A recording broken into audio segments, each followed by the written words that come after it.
So welcome everyone. सगळ्यांचं स्वागत आहे बघा सध्या क्लासेसमध्ये. You are in standard 6 and the subject we are going to take today is history. History and civics आपण घेतोय. इतिहास व नागरिक शास्त्र. हिस्ट्री अँड सिविक्स, इतिहास व नागरिक शास्त्र. थोडं आपल्याला वेळेच्या कमतरतेमुळे आणि मुलांच्या कमतरतेमुळे थोडंसं मला तुमचं शॉर्ट मध्ये घ्यावं लागतं. सो फर्स्ट लेसन आहे तुम्हाला भारतीय उपखंड आणि इतिहास. कोणता लेसन आहे तुम्हाला? भारतीय उपखंड आणि इतिहास. बघा, धड्याचं नाव आहे भारतीय उपखंड आणि इतिहास. ठीक आहे, हळूहळू जाऊया, आपला काही घाई नाहीये, हळूहळू धडा शिकूया आपण. सी, लेसन सेम राहतो, फक्त लँग्वेज चेंज होते तुमची, एवढं लक्षात घ्या. Lesson is same but the language changes only, that is the difference.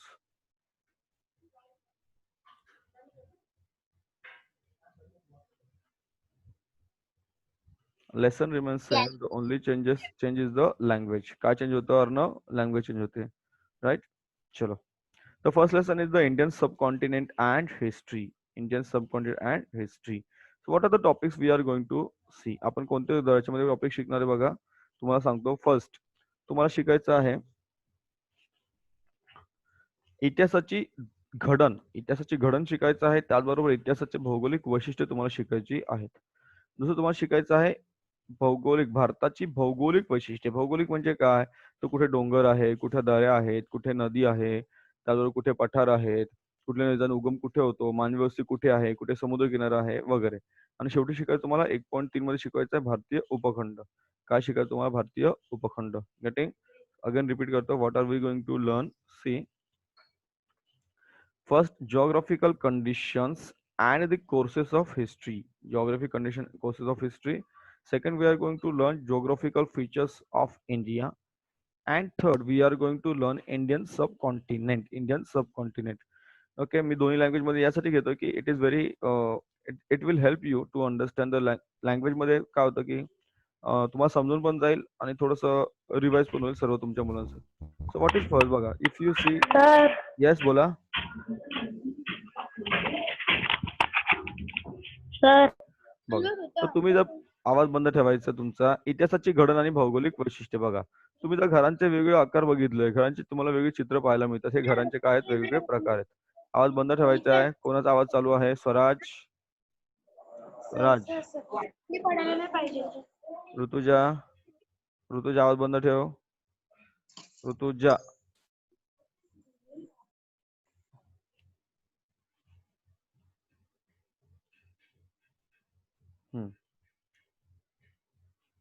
चला लक्ष द्या. बघा, इयत्ता 5वी मध्ये तुम्ही काय शिकलात? मानव आणि त्याच्या भोवतालचा परिसर याचा संबंध कसा तुम्ही शिकलेले आहात. त्याचबरोबर तुम्ही काय शिकला? आदिमानवाच्या जीवनमानातील तंत्रज्ञानातील बदल त्याच्या परिसरातील बदलांशी कसे जोडलेले तुम्ही शिकलेले आहात. त्याचबरोबर तुम्ही अश्मयुग शिकला गेल्या वर्षी. अश्मयुगातील संस्कृती, त्याचबरोबर नदीकाठच्या कृषीप्रधान संस्कृती, हा मानवी संस्कृतीच्या इतिहासाचा प्रवास कसा घडला हे तुम्ही गेल्या वर्षी शिकलात. बरोबर. माणसाचा जो इतिहास आहे, तो माणसाचा जो इतिहास तुम्ही पाहिजे, तर माणसाचा इतिहास सुरू कुठून होतो? अश्मयुगापासून. बरोबर. माणूस सुरुवातीला माकड होता. माकड म्हणजे माकडापासून माणसाची काय झाली? उत्क्रांती झाली. हळूहळू माणूस काय झाला? अश्मयुगात होता. अश्मयुगातून माणूस आता सध्याच्या युगापर्यंत आला. आणि माणूस कुठे वस्ती करू लागला?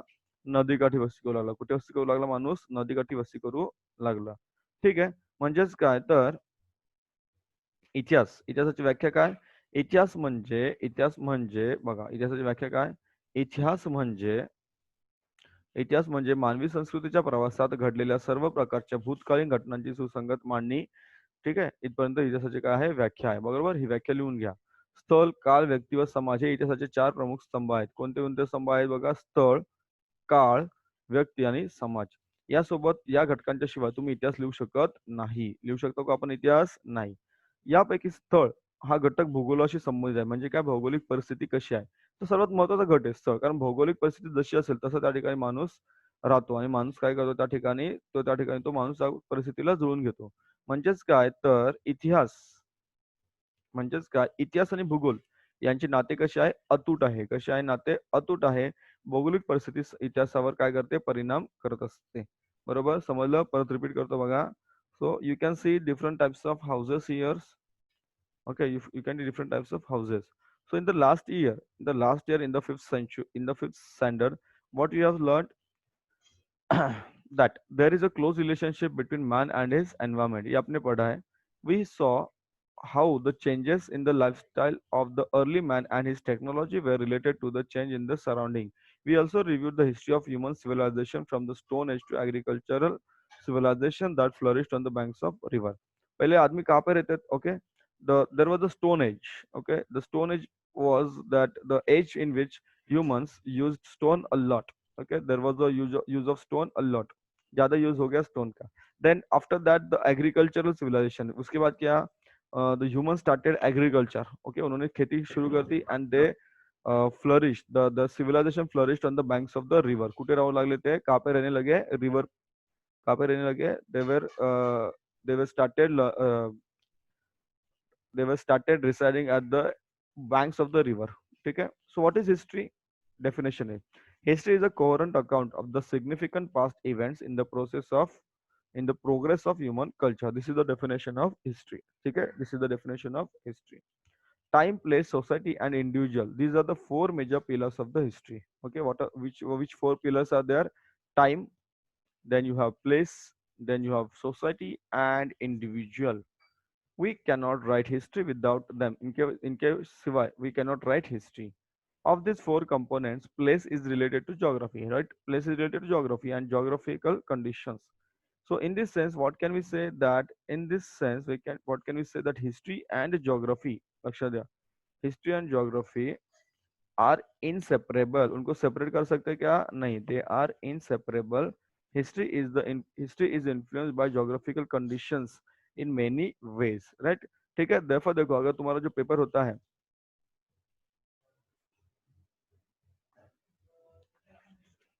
बघा आता यात काय आणखी महत्वाचे घटक कोणकोणते बघा. पहिलं आहे तुम्हाला आहार.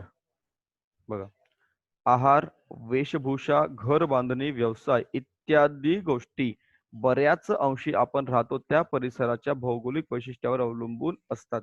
बरोबर, हे सर्व आपल्याला माहिती आहे. सी, आता आपण राहतो कुठे? We live near the sea. आपण कुठे राहतो? समुद्राच्या जवळ राहतो. ठीक आहे. बघा तुम्हाला काय दिलं इथे या साईडला आहे बघा. Let's see what are the things given here.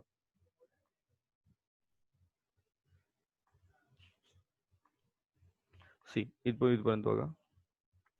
So our diet, clothing, housing, occupation.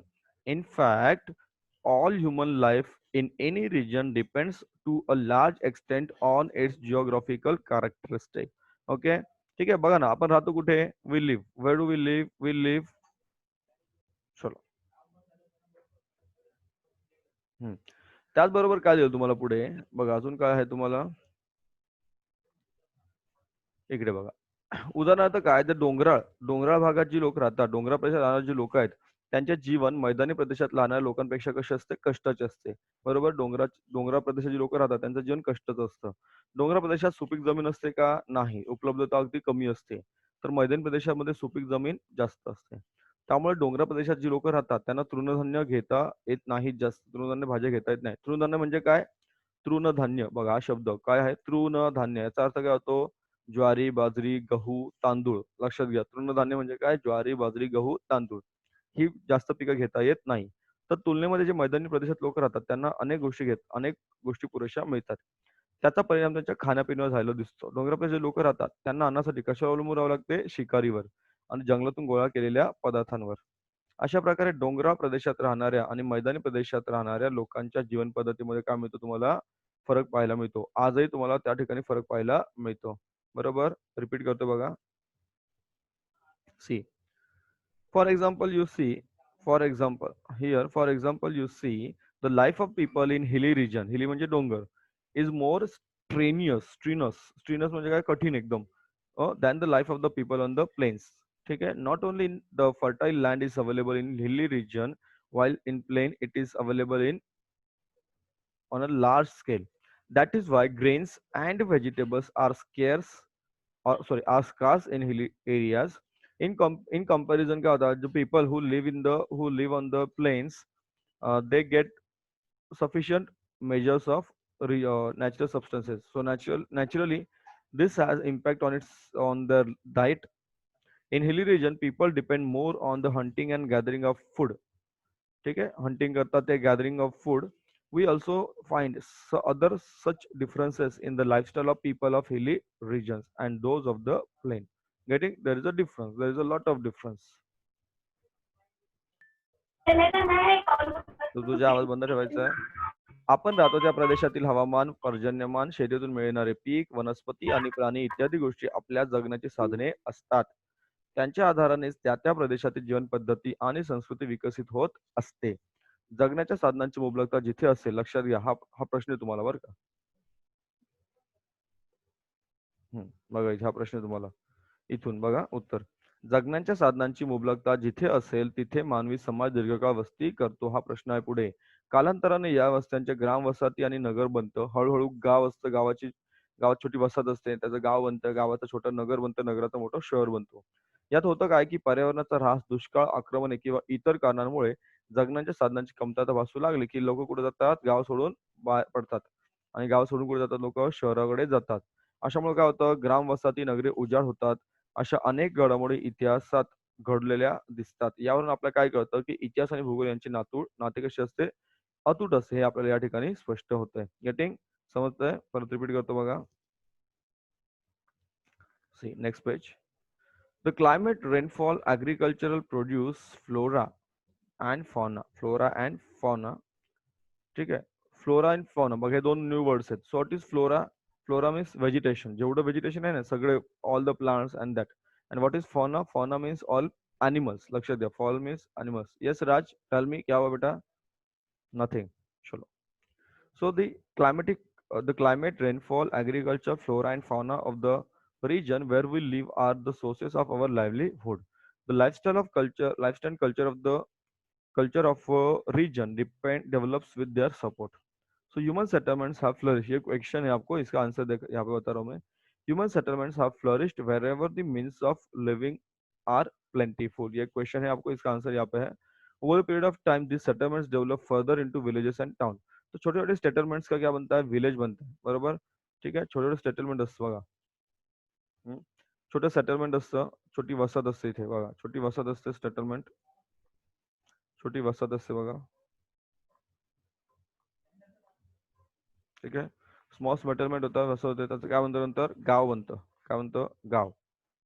Yes, क्या हुआ राज? सर आपका डबल स्क्रीन हा.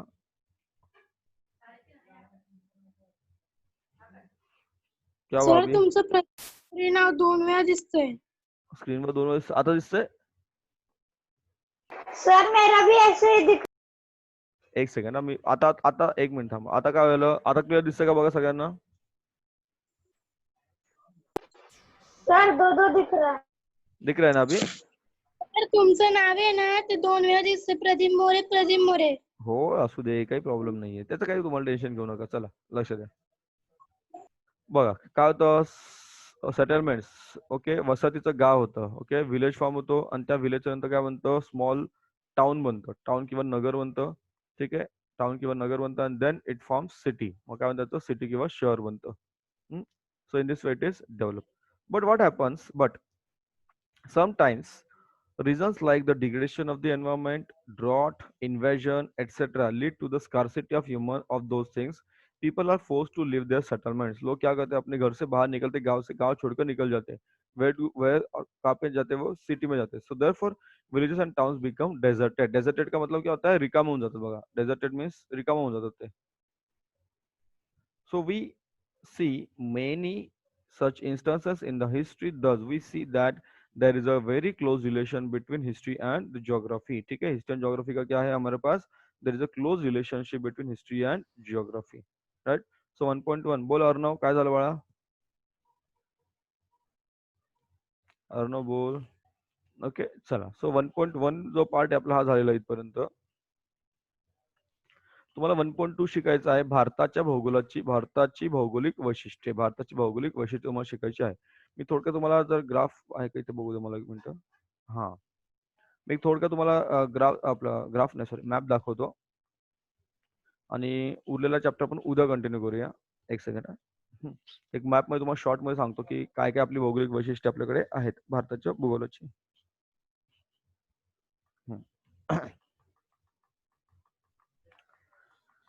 ठीक आहे बघा. हा आपला भारत देश आहे, ठीक आहे, भारताचा आहे नकाशा. See English medium, the same thing is given to you, same देखो यहाँ पे भी, देखो सी दिस वन. सी बघा, तुम्ही जर भारताचा विचार केलात ना, मी तुम्हाला दाखवतो, रेड कलरने भारताची बॉर्डर दाखवतो बघा, इथून बॉर्डर आहे आपली बघा, इथून बघा, दिस इज द बॉर्डर, हे बॉर्डर बघा आपली भारताची. कॅन यू सी, बघा ही भारताची बॉर्डर आहे आपली रेड कलरने. See this is the border of the India.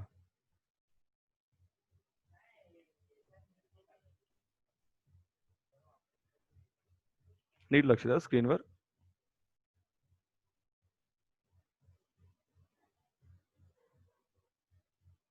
इथपर्यंत आहे.